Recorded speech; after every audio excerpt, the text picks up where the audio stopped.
मान लीजिए आपने एक ब्रांड न्यू कार खरीदी। The dealer looked you right in the eye and promised, sir ये गाड़ी एग्जैक्टली 20 किलोमीटर्स पर लीटर का माइलेज देगी। You drive it off the lot, test it out और पता चलता है you're only getting 15। So the big question is, क्या आप गाड़ी वापस करके अपने पूरे पैसे वापस मांग सकते हो, और do you just have to live with it, maybe just ask for a small refund? This exact scenario is the core problem we're going to crack today. Welcome to this Explainer Masterclass. I am absolutely pumped to guide you through the Sale of Goods Act 1930. Specifically, आज हम target कर रहे हैं Chapter 3, Unit 2, Conditions and Warranties. I know exactly how incredibly important this unit is for your ICAI exams, तो आज हम इसकी एकदम in-depth conceptual clarity lenge. We're going to take all that heavy legal jargon and break it down into super simple bite-sized concepts. चलो शुरू करते हैं। ये रहा अपना आज का road map. First, condition and warranty basics. Second, condition versus warranty difference. Third, condition treated as warranty. Fourth, express and implied terms. Fifth, the 7 implied conditions. And finally, number 6, the implied warranties. Let's get into it. Section 1. Condition and warranty basics. The deal breakers versus the mood spoilers. So whenever you enter a contract of sale, kuch sharte hoti hain, right? Stipulations. We need to figure out which ones are the absolute deal breakers under Section 12. Let's look at the legal definition of a condition under Section 12, subsection 2. A condition is a stipulation that is absolutely essential to the main purpose of the contract. Your contract to John Hang. If the seller breaches this, you literally have the right to treat the contract as repudiated, which basically means आप contract completely reject कर सकते हो. Think back to our car mileage example. You bought the car specifically for that 20 kilometers per liter. Because it only gives 15, your main purpose is totally defeated. The law says that is a breach of condition, and you can absolutely reject that car and demand every single rupee back. लेकिन अब देखो, warranty क्या होती है under Section 12, subsection 3.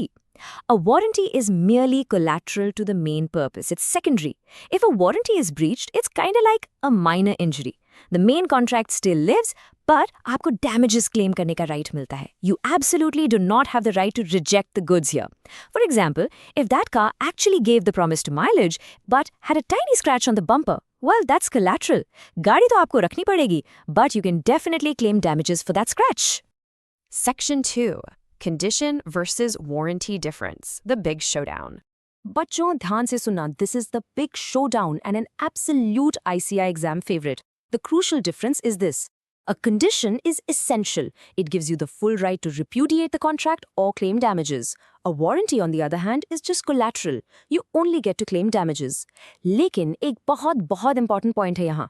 A breach of condition can be legally treated as a breach of warranty, but a breach of warranty can never be treated as a breach of condition.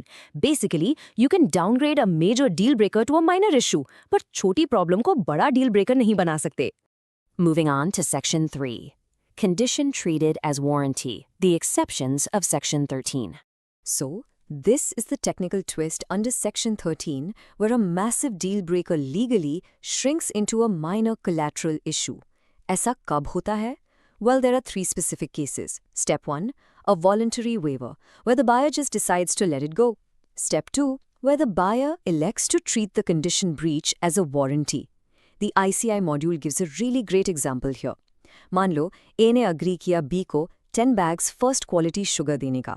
Now A supplies second quality sugar instead. This is a clear-cut breach of condition. B can absolutely reject those goods. लेकिन B बोलता है, you know what, I'll keep the second quality sugar, just pay me the difference in price as damages. See, B has elected to treat the condition as a warranty. Finally, step 3 is a compulsory waiver, where the law actually forces this treatment. Section 4. Express and implied terms. What is spoken versus what the law assumes. Sections 14 through 17. Surety contract में आती कैसे हैं? Let's look at what is spoken versus what the law automatically assumes. Express terms are pretty straightforward. You and the seller sit down, negotiate, and expressly upon them at the time of the contract. जो बोला गया वही contract है. But implied terms? Those are fascinating. They are incorporated by law. The law literally presumes they are present in every single contract of sale, चाहे आपने उनके बारे में एक word भी ना बोला हो. However, keep in mind, you can magically negate these implied terms if you and the seller make an express agreement to the contrary. Section 5. 7 Implied conditions, the law's absolute assumptions. Gear up your energy, क्योंकि अब हम heavy hitters पे आने वाले हैं. Here is your checklist of 7 implied conditions. Number 1. Title under Section 14A. 2. Description. 3. Sample. 4. Sample plus description. 5. Quality of fitness. 6. Merchantability. And 7. Wholesomeness. Let's unpack that very first one. Title. The law automatically implies that the seller actually has the right to sell the goods. अगर आप एक laptop खरीदते हो and later find out the seller actually stole it, well, their ownership title is defective. Because this is a breach of a condition, you must return the laptop to the true owner, पर आपको अपना पूरा पैसा उस चोर seller से वापस लेने का absolute right है. Now, I really want to highlight that 7th condition, wholesomeness. This specifically applies to eatables and provisions. They must be safe for human consumption. The ICI material gives a pretty tragic example for this. A supplied milk to F. U दूध में typhoid के germs थे. F's wife consumed the milk, got infected, and unfortunately passed away. The court held that this was a fundamental breach of the implied condition as to wholesomeness, making the seller completely liable. इसीलिए ये conditions practical life में इतनी critical होती हैं. Section 6. The implied warranties, the unspoken collaterals. Just as the law bakes in unwritten deal breakers, it also bakes in unwritten collateral promises. Or yaad rakhna, breaching these only gives you the right to sue for damages, never to reject the goods. We have 4 implied warranties here. 1. Undisturbed possession. 2. Non-existence of encumbrances. 3. Quality or fitness by usage of trade. And 4. Disclosure of dangerous nature of goods. Let's focus deeply on the second one, non-existence of encumbrances, under Section 14C. Imagine A pledges his car to get a 15,000 rupee loan. Then, A wahi same gadi B ko bejta hai. B buys it in total good faith, having absolutely no idea about this secret loan. Well, the law implies a warranty that goods are free from hidden third-party charges. So when that lender comes knocking, buyer B can either ask A to clear the loan, or B can just pay the $15,000 to the lender himself, or pay A ke khilaf case karke apna paisa interest ke sath wapas le sakta hai.